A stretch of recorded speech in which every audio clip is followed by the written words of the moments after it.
अस्सलाम वालेकुम, मैं हूं इमरान आज़म और आप देख रहे हैं मेरा यूट्यूब चैनल इमरान आज़म व्यूज़। नाज़रीन, अब तक की सबसे बड़ी खबर आ गई और ये खबर जितनी बड़ी है पीटीआई के लिए उतनी ही अफसोसनाक और तशवीशनाक है।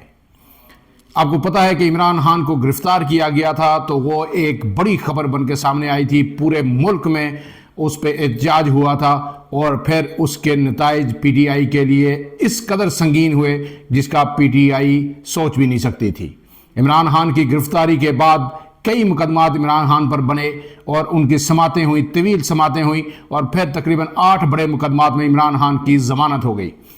लेकिन आज जिस केस में इमरान खान पर और पीटीआई के 100 से जायद रहनुमाओं पर फर्द जुर्म आयद हुई है, ये इंतहाई संगीन और हसास नौयत का केस है। लेकिन इससे पहले कि आपको इसकी तफसील दें, आपसे गुजारिश है कि अगर आप हमारे चैनल पर नए हैं तो इमरान आज़म व्यूज़ को सब्सक्राइब कीजिए, लाइक कीजिए और बेल आइकन ज़रूर दबाइए। अब आते हैं स्ट्रेट फॉरवर्ड आज की इस बड़ी खबर पर। जी हाँ नाजरीन, इमरान खान पर GHQ हमला केस में फर्द जुर्म आयद कर दी गई है।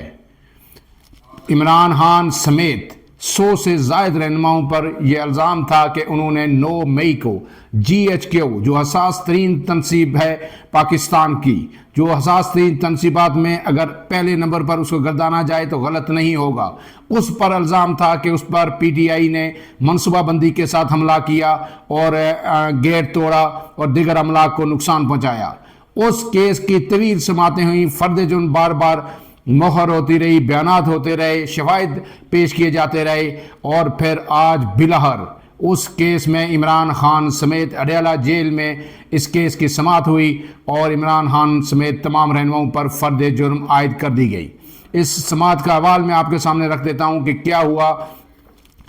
बानी पीटीआई समेत 100 मुल्ज़मान पर फर्द जुर्म आयद, तमाम मुल्ज़मान इमरान खान समेत, इमरान खान उसमें पेश हुए, दीगर कई जो मुलव्वस थे जिन पे इल्ज़ाम था वो भी उसमें पेश हुए। शाह महमूद कुरैशी जो लाहौर में कैद हैं उनको भी वहाँ ला के पेश किया गया, वो भी वहाँ पे मौजूद थे, उनकी मौजूदगी में फ़र्द जुर्म आयद की गई। तमाम रहनुमाओं ने जो वहाँ पे मौजूद थे उन्होंने जो सेत जुर्म है उससे इनकार किया। लेकिन उसके बाद क्या हुआ कि अपोजिशन लीडर उमर अयूब,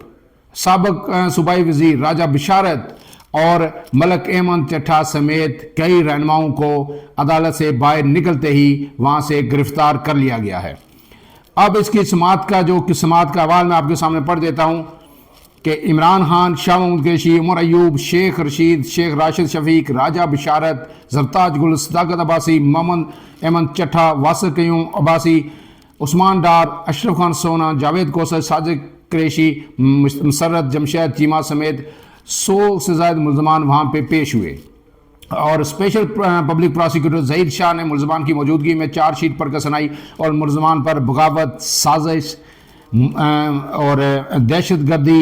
इक़दाम कत्ल, तोड़ फोड़ और दीगर संगीन नौयत के इल्ज़ामात आयद किए। बानी पीटीआई से तमाम मुल्ज़मान ने सेत जुर्म से इनकार किया, लेकिन अदालत ने फ़र्द जुर्म आयद करते हुए इस्तग़ासा से 10 दिसंबर तक शहादत तलब करते हुए समात मुलतवी कर दी। अदालत ने बानी पीटीआई के अदालती दायरा कार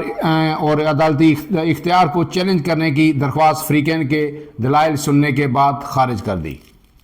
अब इसके बाद जब ये फर्द जुर्म आयद हो गई, समात मुलतवी हो गई, तो अडयाला जेल का जो गेट नंबर 5 है वहाँ पे पुलिस ने क्रैकडाउन किया और अपोजिशन लीडर उमर अयूब, साबिक सूबाई वज़ीर राजा बिशारत, मलक अहमद चट्टा समेत 4 पीटीआई रहनुमाओं को फौरी तौर पर गिरफ्तार कर लिया गया है। जबकि इसके बाद पुलिस के मुताबिक मुल्ज़मान जो पुलिस है वो उसका ये मौक़िफ़ है कि मुल्ज़मान को इस केस में गिरफ्तार नहीं किया गया, बल्कि जो 24 से 26 नवंबर का जो एहतजाज था, जो इमरान खान की तरफ से फाइनल कॉल थी, उसमें उन पर कई मुकदमात दर्ज थे, उनमें वो मतलूब थे और उन्हें इसमें इसलिए गिरफ्तार किया गया और कल उन्हें अदालतों के सामने पेश किया जाएगा। अब जो आज का ये जो केस था GHQ हमला केस, इसमें अदालत ने जो हुक्म दिया है, अदालत ने कहा है कि सिर्फ ये रहनुमानी जो यहाँ पे मौजूद थे वो गिरफ्तार हुए। अदालत ने कहा कि वज़ीर आला खैबर पख्तूनख्वा अली अमीन गंडापुर, शिबली फराज, शेरी मजारी, जरताज गुल, जैन कुरैशी, तैयबा राजा और दीगर जितने भी गैर हाज़िर मुल्ज़मान हैं उन सब को गिरफ्तार करके अदालत में पेश किया जाए। अदालत ने कहा है कि अगर ये मुल्ज़मान पेश ना हुए جن کے وارنٹ جاری ہو چکے ہیں، تو پھر انہیں اشتہاری ملزم قرار دینے کے لیے جو قانونی کارروائی ہے وہ شروع کی جائے گی۔ یہ تو سماعت کا احوال تھا، لیکن اب آپ کو بتاؤں کہ اس کیس کے بعد اگر یہ فرد جرم عائد ہونے کے بعد تیزی سے آگے پروسیڈ ہوتا ہے تو پوری کی پوری P T I Adiala jail کے اندر ہوگی۔ یہ پی ٹی آئی کے لیے آج کا دن بڑا ہی افسوسناک ہے۔ جو ایک کہا جا رہا تھا کہ شاید معاملات کوئی سلجھیں گے، کوئی بات چیت کے راستے کھلیں گے اور یہ ملک کے اندر جو اس وقت جو محاذ آرائی ہے اس کو یہ ختم ہوگی، لیکن ایسا اب ممکن ہوتا دکھائی نہیں دیتا، بلکہ یہ محاذ آرائی اب مزید بڑھنے کے قوی امکانات پیدا ہو گئے ہیں۔ اور اگر جس طرح کے اس ایف آئی آر میں یا جو فرد جرم میں جو الزامات عائد کیے گئے ہیں جو سنگین نوعیت کے ہیں، حساس ترین تنصیبات میں سے ایک ہے جی ایچ کیو، اس پر حملہ، تو پھر اس کے نتائج، اس کے جو حتمی فیصلہ ہوگا وہ عمران خان کے لیے اور پی ٹی آئی کی تمام قیادت کے لیے بڑا ہی افسوسناک اور تکلیف دہ ہو سکتا ہے۔ آپ کو پتہ ہے کہ اسی کیس میں، انہی الزامات میں اور اسی سازش کے الزامات میں جو لیفٹیننٹ جنرل فیض امین سابق D G I S I, انہیں بھی طویل عرصے سے گرفتار کیا گیا تھا، اور پھر ان کے جو کورٹ مارشل کی پروسیڈنگ شروع ہونے کی خبریں ہمارے سامنے آئی تھیں۔ وہ کس حد تک پہنچی ابھی اس پر ہم کچھ کہنے کی پوزیشن میں نہیں ہیں، کیونکہ وہ ابھی تک کہیں سے بھی عسکری ذرائع سے وہ شیئر نہیں کی گئی، لیکن یہ خبر تو سب کو پتہ ہے کہ وہ اس وقت قید میں ہیں اور ان کے خلاف انہی الزامات کی بنیاد پر کورٹ مارشل کی کارروائی ہونی ہے۔ لیکن اب سوال یہ پیدا ہوتا ہے کہ اگر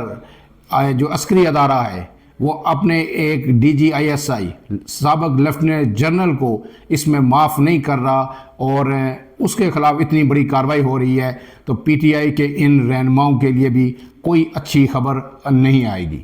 اب تمام لوگ پی ٹی آئی کارکنان اور تمام جو تجزیہ کار ہیں جو یہ سوچ رہے تھے کہ شاید کچھ بہتری کی امیدیں پیدا ہو، وہ سب امیدیں اب دم توڑ رہی ہیں۔ اس کے بعد جو اس پہ مزید اپڈیٹس آئیں گی ہم آپ کو اپڈیٹ کریں گے۔ فی الحال اپنے میزبان عمران اعظم کو اجازت دیجیے۔ اللہ حافظ۔